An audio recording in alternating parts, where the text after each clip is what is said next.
So, what has um, what has parenthood and marriage taught you? Hmm. I love this question.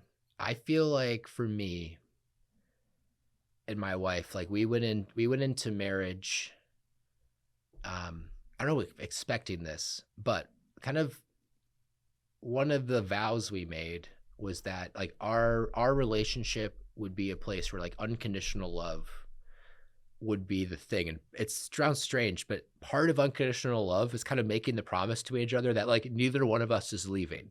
I heard a comic say like marriage is a cage match to the death. Like two of you go in, one of you comes out. Yeah. And like honestly, like I laugh and it's funny, but like that's how we viewed it. Like we are in it for life, Hmm. like and till death. Like that's literally what it is. And what that does is it creates an unconditional love and a connection as a team that like isn't going anywhere. Hmm. And so what that did for us, and like my wife is she's a challenger, she's a leader, we're gonna make this like a certain like she's powerful.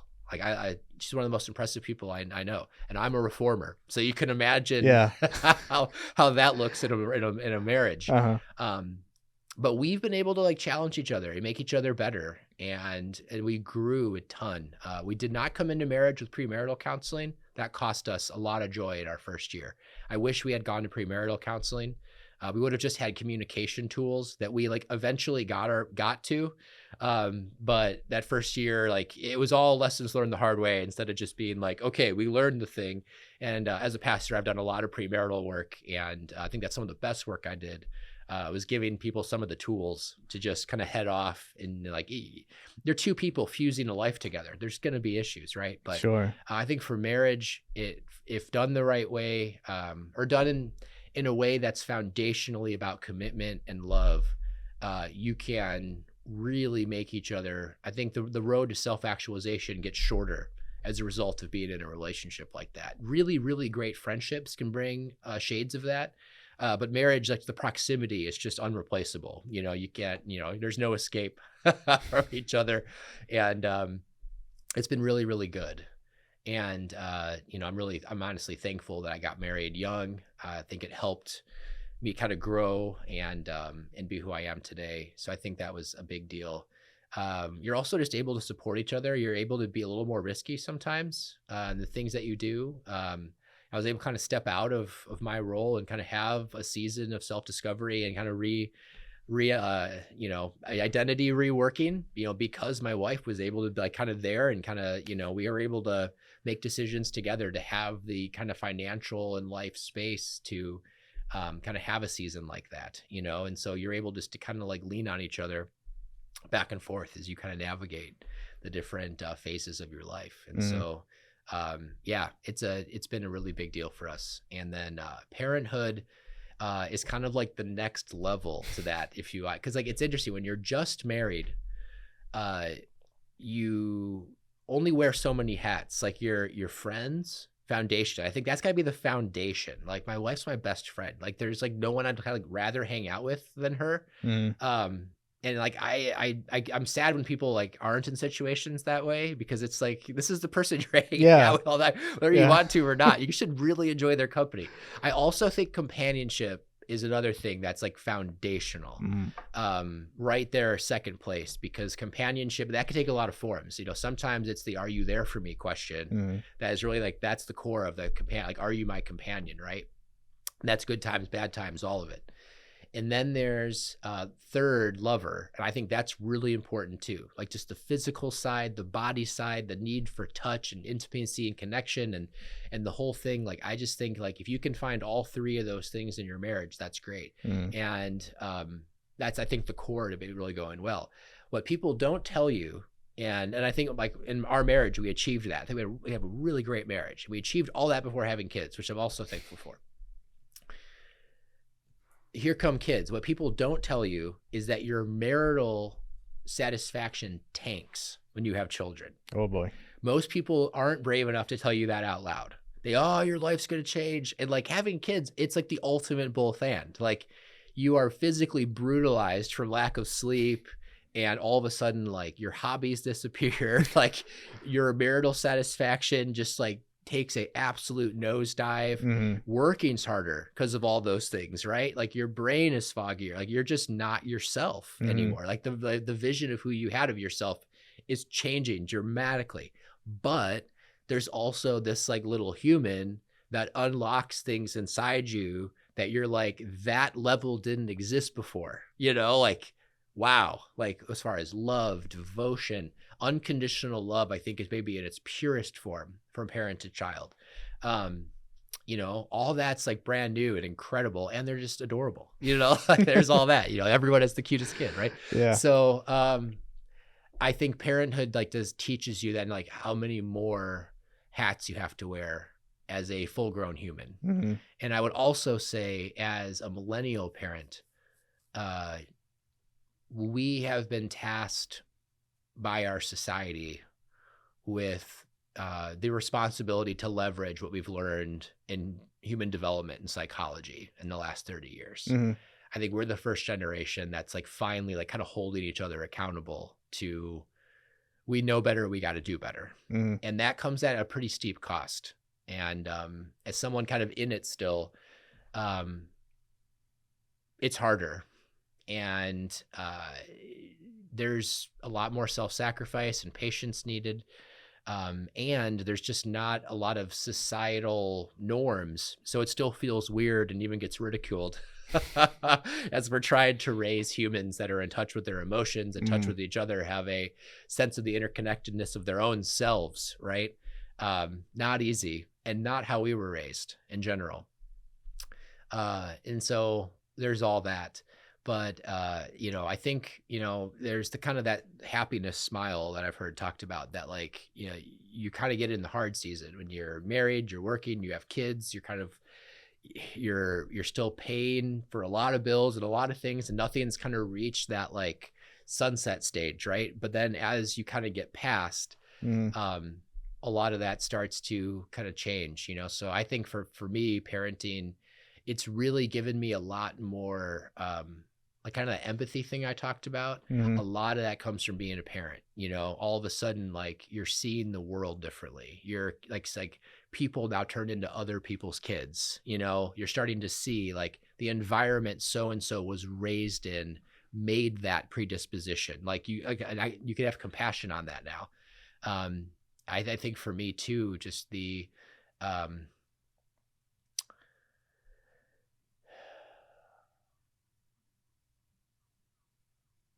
really understanding like what's at stake. Like you will hand the next generation the world they have to live in. Mm-hmm. And I feel an enormous amount of responsibility for that. Now, I would also say in my study of history, like I don't have to feel guilt or shame about stuff that happened before I came into existence. I can call things shameful. I can call things, people should feel guilt if they were there. Uh-huh. They could have been better. They could have done better. But what that does is that motivates me to say, well, here I am in my time. We're certainly going to have things that we're morally blind to right now that like we're going to apologize for when we get there. But I'm going to have the courage to apologize. I'm almost certain of it when we get there. And right now we're trying to do the best we can. And I think so that sense of like place. And then finally in parenting, kids are a mirror, and you really start to get to see who you are, which is great on some level. On one hand, you see all your like things you're really proud about yourself and your strengths, and you see them in your kids, and you're like, oh, I'm glad that we share that. Yeah. That's a real strength, and I'm glad you have it. But then you also see the stuff where you're like, I got that thing too. And that voice in there is not the easiest to live with. You know what I mean? And you're going to have to figure that out. You know what I mean? And then you see also some of just your own idiosyncrasies, the energy you bring to a room, the phrases you often repeat. Not all that's intentional, you know, and then you start to see it. And so it's a mirror, and, you know, we try and be really intentional. And there's like a lot of like ways that my wife and I parent. I give her a lot of credit for really leaning into the science and like our certain approach, especially when kids were young. I think like I'm really thankful for her to be like really strong on some certain decisions that she was 100% right on. And then, you know, really just creating an environment intentionally to for our kids. It's really about, you know, getting them to see beauty. I think you know, I would want my kids, I think a major hallmark of wisdom and adulthood is being able to stare darkness straight in the eye and be courageous anyway, and also being able to see beauty and cry over it and just be so thankful it exists. I think you have to be able to do both. And people who do one or the other are generally not healthy. And you know, so we're trying as much as we can, and we're kind of leaning positive now, because so much, I think, of the hard stuff gets pretty abstract. And so I want to kind of prepare them for a world of complexity. And yeah, that's, how do you do that? I mean, that's, you know what I mean? So we're trying the best we can, you know, but for right now, we're doing our best. Man, that sounds great, dude.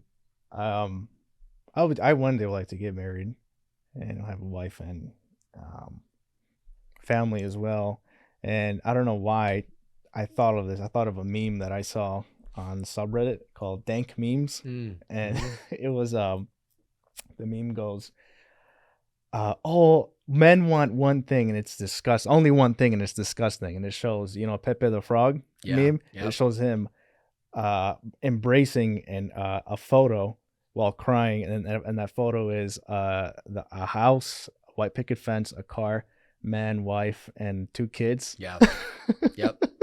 Shows him embracing that photo, just crying.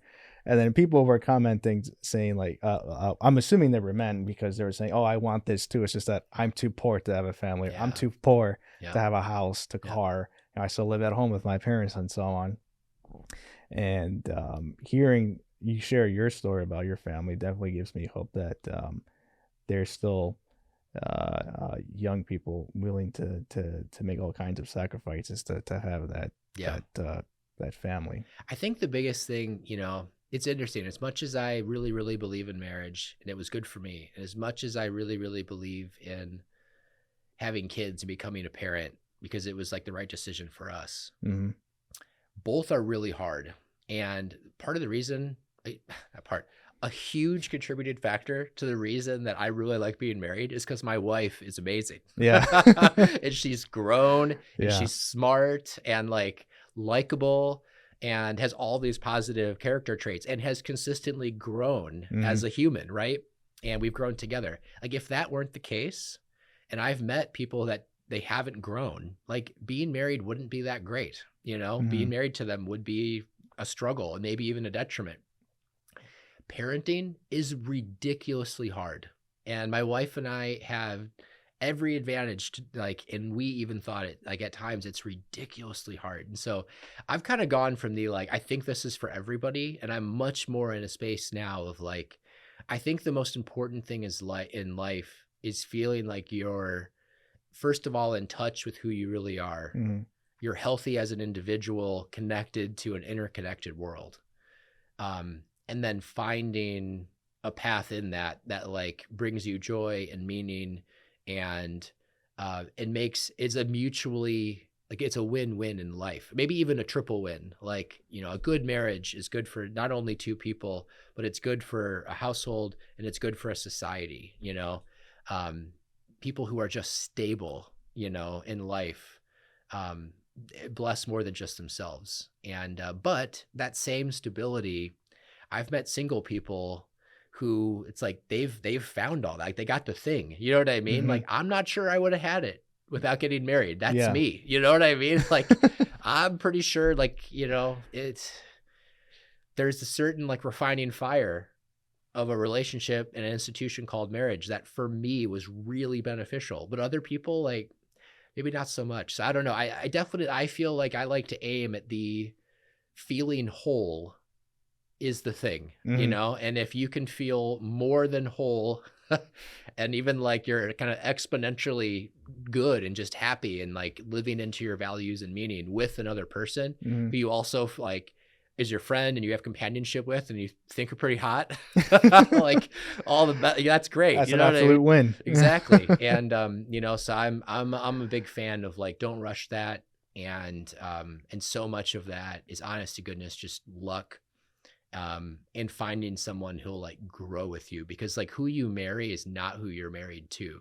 Like you go through like 3 or 4 different like developmental stages in life in a marriage that lasts any number of years. And like a lot of people, a lot of relationships don't survive those developmental changes, you know? And so anyway, I think you just have to find someone who has that open mindset, that growth view of the world, you know, and you want to do it together. I think that's the big thing. But yeah, I used to be a like, marriage is good for everyone, marriage. And like now it's like, you know, I think for me, marriage worked great. And for a lot of people, I think it's a good idea, but a lot of people, it's not. You got to set it up right, or it can really I don't know, it can hurt your joy in life. It really can, you know? So yeah, proceed with caution. But if you find the right thing, I think when you know, and generally your parents and friends know. I think that's what I tell young people. Like, you should probably like, you know, date who you want to, but you probably should marry by committee, because like your family knows you. Yeah. And if you're like, if you open for honest feedback, they will tell you when you're the problem. They'll tell you when like your partner's the problem, you know. They can tell you when something just, you know, like you can feel it, you know. But if your family is like, nah, this makes all kinds of sense, this is great, that's generally a good sign, you know, assuming your family like is for you and not narcissistic and unhealthy. If you have a semi-healthy family, and especially your friends, like they know, you know. It's like, if you ask your friends like, hey, does this person make me better? Am I better in a relationship with this person? Yeah, bro, 100%. Put a ring on it. It's like, all right, you know. On the other hand, like most friends will be like, it's like, all right, enough said, you know. And yeah, I just think opening yourself up to feedback with like a decision that huge is a really, really important thing, because people know, they generally know, and they don't have permission to tell you, you know. Yeah, they know if she or he passes the vibe check. Yes. Like, yes. And sometimes it's just a fit check too. You know? It's like, hey, they're great, but y'all just don't make sense. You know what I mean? And then sometimes you see other people and it's just like, man, like you just see it. It's instant. Like they just make sense, you know? Doesn't mean you're the same, but there's just a certain level of sense making, like the synergy, right? Of the vibes that just like, yeah, this works. And then sometimes it's just not there. It's like, yeah, you're probably going to fight this, you know? Yeah, that's tough, because life's hard enough. So I often heard the phrase that your partner should be a compliment in your life.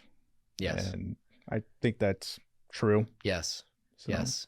I think you just have to have like a sense of like, that can get kind of utilitarian, you know. I like sometimes in kind of the like achievement like sections of the internet, it's like, you know, team up with someone that's like, you know, you're going to triple your business. It's like, yeah, I mean, if you're really into business, you probably should find someone that like also likes the grind and sure, you know, but like maybe it'd be healthier you find someone who's like, they're the one that makes bad decisions. You know what I mean? They're the fun one. You know what I mean? Like that might be better, because this phase might end. Like you might not be the hustle person in 10 years, right? So you need someone who's going to grow. But like, yeah, I've seen some like stuff that makes me feel a little like, I think you need a friend and a companion first. If they're friend companion, like you should just like want to chill. You know what I mean? Yeah.